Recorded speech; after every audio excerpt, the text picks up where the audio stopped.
करीब 21 साल का नीरज कोई बहुत कुशाग्र बुद्धि का नहीं था। इंटरमीडिएट की पढ़ाई के बाद उसने बीटेक में एडमिशन के लिए कोचिंग ली, पर 2 साल तैयारी करने के बाद उसे किसी भी कॉलेज में दाखिला नहीं मिला। नीरज अपनी क्षमताओं को अच्छी तरह जानता था। पुणे में मैकेनिकल इंजीनियरिंग में दाखिला मिल गया। कॉलेज में पढ़ाई से ज़्यादा नीरज अन्य एक्टिविटी में ज़्यादा दिलचस्पी लेता, खेल कूद में आगे रहता। हमेशा अल मस्त रहने वाला नीरज न जाने क्यों पहले दिन से ही अनीता पर कुछ न कुछ कमेंट करता। Anita element of mechanical engineering जैसे सब्जेक्ट पढ़ाती थी। इस विषयों से संबंधित सवालों के जवाब नीरज भली भांति नहीं दे पाता, पर वह अनीता से बड़ी डेयरिंग से अन्य बातें कर लेता। नीरज की कुछ बातें तो ऐसी होती कि जिसे सुनकर कोई भी लड़की भड़क जाए। बातें अनीता को भी अच्छी नहीं लगती, पर वह न जाने क्यों वह कभी नीरज पर भड़की नहीं। ना ही उसकी कॉलेज मैनेजमेंट से कोई शिकायत की। यहाँ तक कि जब नीरज एक दिन बातों ही बातों में उसके नितंबों की तारीफ कर बैठा, तब भी उसने कोई शिकायत नहीं की। पर यह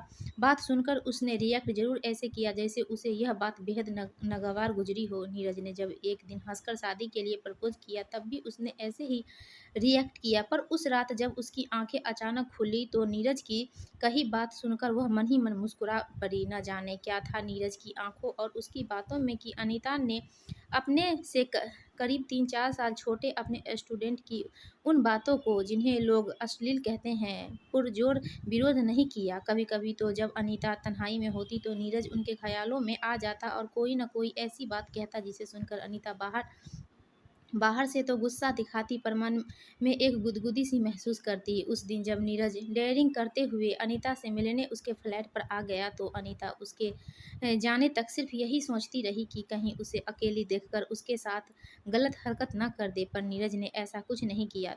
हालांकि उसने एक दो अशिष्ट बातें जरूर की। नीरज के जाने के बाद अनीता दरवाज़ा बंद करके सुकून की सांस ले ही रही थी कि वापस डोरबेल बज उठी। अनीता ने धड़कते दिल से दरवाज़ा खोला, तो सामने अमन खड़ा था। बोली, आइए, भीतर आ जाइए। भले ही अनीता के दिल में अब भी अमन के लिए मोहब्बत के जज्बात न जागे हों, पर वह उसका होने वाला पति था, इसलिए उसका मुस्कुराकर स्वागत करना लाजमी था। भीतर आकर अमन उसी सोफे पर बैठ गया जहाँ कुछ देर पहले नीरज बैठा था। अमन के लिए फ्रिज से पानी निकालते हुए अनीता सोच में पड़ गई कि अगर अमन कुछ देर पहले आ जाता और नीरज के बारे में पूछता, तो वह क्या जवाब देती। बाहर तो काफ़ी धूप है। अनीता ने पानी देते हुए अमन से जानना चाहा। पानी पीते हुए अमन ने अनीता को ऊपर से नीचे तक देखा और फिर गिलास उसके हाथ में देते हुए बोला, मैंने तुम्हें मना किया था ना ये शॉर्ट कपड़े पहनने के लिए। ओह हाँ, बट घर में पहनने को तो मना नहीं किया था ना, अनीता ने कहा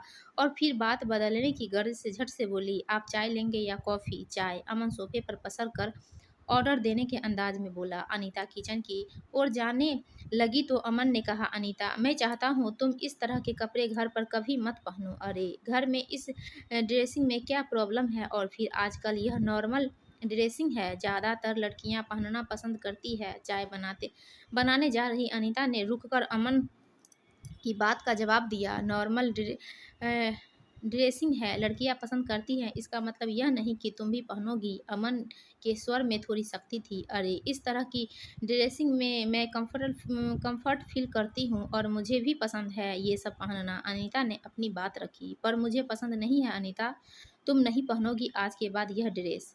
अब जाओ चाय बना कर लाओ। ऑर्डर देने वाले अंदाज में अमन के स्वर में सख्ती और बढ़ गई थी। तुम्हारी पसंद क्या मेरी कोई पसंद नहीं? अमन की सख्त बात सुनकर अनीता की जवाब भी अ, अनीता की जवाब भी थोड़ी तेज हो गई। अनीता की तेज आवाज़ ने अमन के गुस्से को बढ़ा दिया। वह चिल्लाते हुए बोला, मैंने जो कह दिया वह कह दिया, और तुम्हें इतना भी मैनर नहीं जानती कि जब पति बाहर से थक कर आता है तो पत्नी उसके साथ बहस नहीं करती। अनीता स्वभाव से सीधी सादी थी। वह समझती थी पति से तालमेल बैठाने के लिए उसे अपनी कुछ इच्छाएं कुर्बान करनी ही पड़ेगी। मगर आज जो अमन कह रहा था वह उसे बुरा लगा। वह पढ़ी लिखी सेल्फ डिपेंडेंट लड़की थी, इसलिए अमन की बात का विरोध करते हुए बोली, अमन, यह तो कोई बात नहीं कि मैं आपकी बेसिर पैर की बात मान लूँ। मुझे इस ड्रेसिंग में कोई दिक्कत नहीं नज़र आती। और हाँ, आप मेरे होने वाले पति हैं, पति नहीं। अनीता की बात सुनकर अमन का गुस्सा सातवें आसमान पर जा पहुंचा। लगभग दहाड़ते हुए बोला, अनीता, मेरे घर में आने के बाद ये सब नहीं चलेगा। तुम्हें मेरे अनुसार खुद को ढालना ही पड़ेगा वरना। अमन ने अनीता को थप्पड़ मारने के लिए हाथ उठाया पर फिर रुक गया। अमन का यह रुख अनीता के लिए एकदम नया था। कुछ देर वह हैरानी खड़ी रही, फिर बोली, वरना क्या करोगे? मुझे पीटोगे? अमन को लगा उससे गलती हो गई है, इसलिए अपनी आवाज़ को ठंडा करते हुए बोला, सॉरी अनीता, वह बाहर धूप है, शायद इसकी वजह से मेरे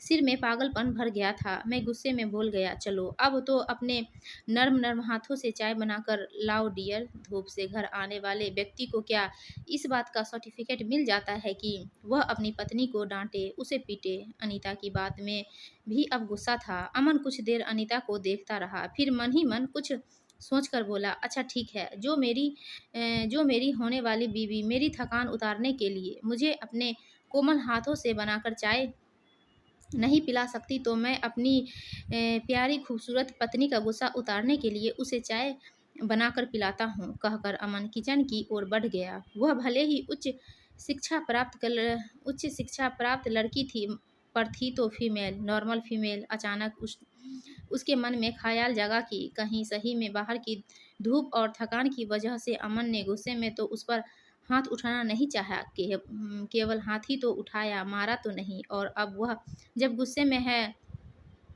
तो उसे मनाने के लिए खुद किचन में चाय बनाने आ गया है। उसकी खुद भी तो गलती है। जब अमन ने उससे कहा था वह थक कर आया है, उसे एक कप चाय बना के पिला दो, तो वह क्यों उससे बहस करने लगी? ये सब सोचते हुए अनीता किचन में आ गई।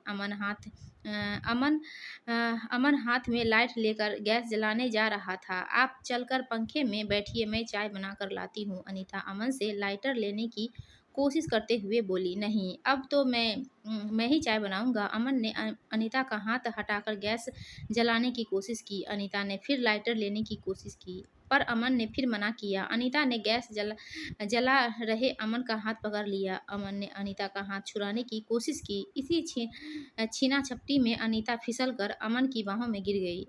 अमन ने उसे बाहों में भर लिया। छोड़िए, चाय बनाने दीजिए। अनीता कसमसाई, नहीं, अब तो तुम्हारे होठों को पीने के बाद ही चाय पी जाएगी, अमन ने अनीता के होठों पर होठ रख दिया। एक लंबे किस ने अनीता को निढाल कर दिया, इतना निढाल कि अमन ने बिना किसी विरोध के उसे लाकर बिस्तर पर पटक दिया। कुछ देर बाद जब अमन ने अनीता के शरीर से कपड़े खिसकाने की कोशिश की तो अनीता ने विरोध करते हुए कहा, नहीं अमन, ये सब शादी के बाद। अमन अनीता की बात सुन कर कुछ देर इस अवस्था में रहा जैसे खुद को संयत करने की कोशिश कर रहा हो, और फिर अनीता के ऊपर से उठते हुए बोला, okay dear, as you wish. Anita ने उठकर अपने कपड़े सही किए और फिर चाय बनाने के लिए किचन में आ गई। जानती हो अनीता, तुम्हारी इसी अदा का तो मैं दीवाना हूँ, अमन ने किचन में आकर कहा। कौन सी?